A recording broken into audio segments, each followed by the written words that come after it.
The latest flare-up in a smouldering 8-year conflict in eastern Ukraine. Shells landing in a kindergarten. Sheer luck the children were playing elsewhere at the time.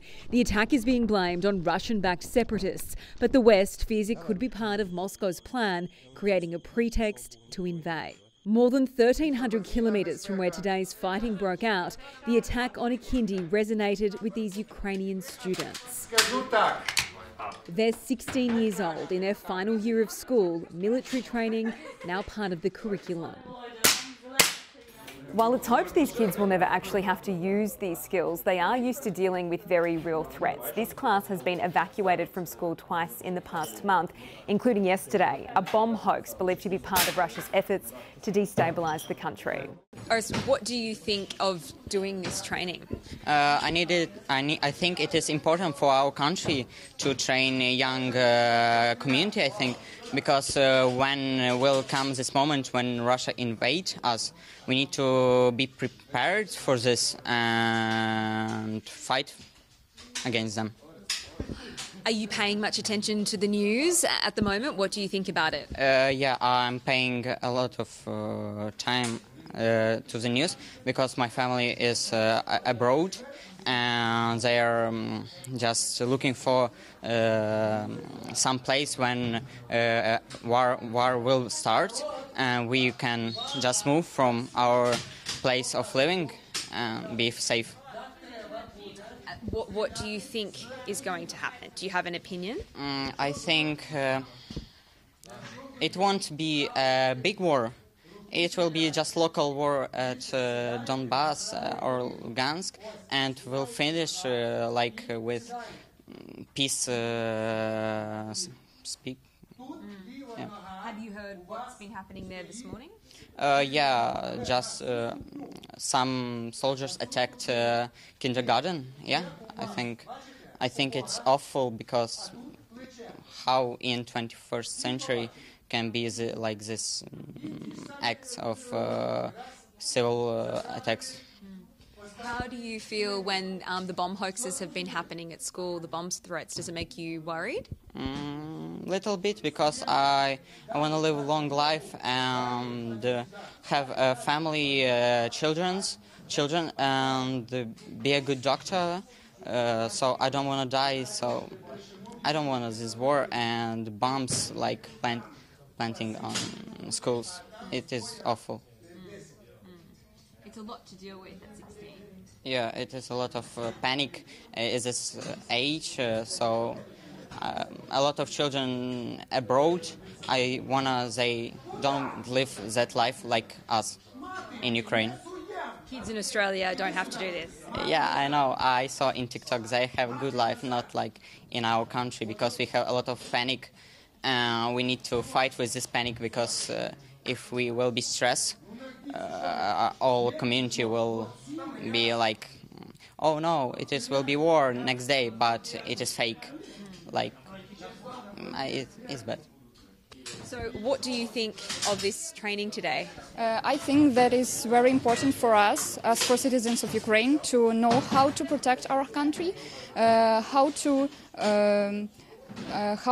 communicate with each other if something bad happens, if we have an extreme situation. We are very worried about the situation, and we want to know how to protect us. That's the main reason why we are here, why we are doing all this. How much attention do you pay to the news headlines? Are you watching it? Are you listening to what is happening? Oh, in my class, my classmates every day ask me, what do you think about war? Or how your parents, what your parents told you about war? And I think we are all very intense. We are really want to know how to protect our country, but as soon as we are too far, as soon as we can only help with, some help like food, like water, like basic needs, we are very upset. you were evacuated yesterday from school because of the bomb hoax. How does that make you feel when that happens? Because it's happened a few times.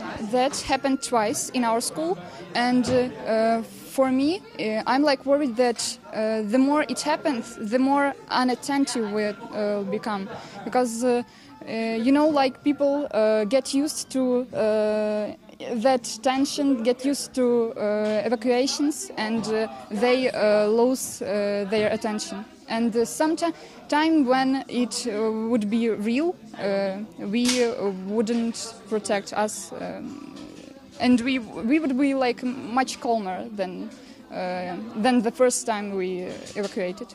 In Australia, we have a saying: "It's the boy who cried wolf."